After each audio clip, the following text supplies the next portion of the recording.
Alors j'ai entendu dire, mon bébé tète tout le temps. Quand c'est le deuxième jour, c'est-à-dire il y a l'accouchement, le lendemain où la maman et le bébé dorment beaucoup, le surlendemain, lui, il tète énormément. Donc il peut être au sein toutes les heures, toutes les 2 heures. Ça devient fatigant pour la mère parce qu'elle est toujours disponible.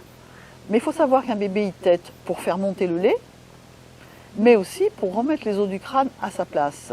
Comprenez qu'un bébé, quand il glisse dans la filière, il est quand même comprimé. Si tout se passe bien, qu'il est bien correctement aligné, ça va. Mais s'il y a des adaptations un peu compliquées, après, il va devoir remettre les os du crâne et c'est en tétant qu'il va le faire.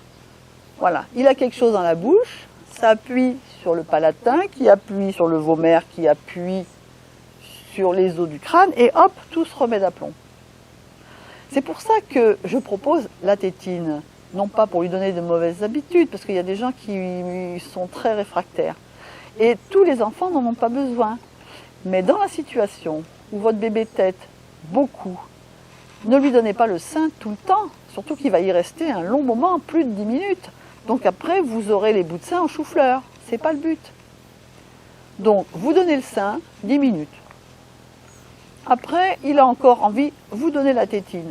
Dans l'intention qu'il remette les os du crâne à sa place, et non pas qu'il fasse que monter le lait. Voilà. Déjà, ça vous donne une bonne raison de lui donner la tétine. Et puis, il a peut-être faim. Hein, le lait n'est pas encore bien là. Il y a du colostrum, mais il y en a qui ont besoin de plus.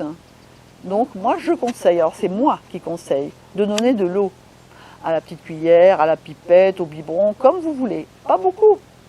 Autant qu'il veut, c'est-à-dire j'en ai vu boire 7, 8, 10 petites cuillères, en sachant qu'il en met la moitié à côté, parce qu'il ne sait pas téter à la cuillère. Donc pour faire ça, tenez-le assis et non pas allongé, parce que là il va s'étouffer. Tenez-le assis et amenez la petite cuillère pour qu'il la tète.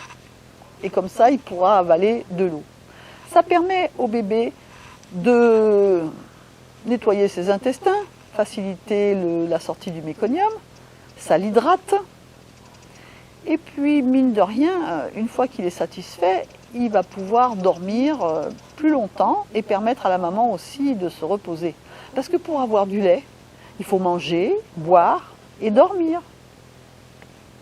Voilà.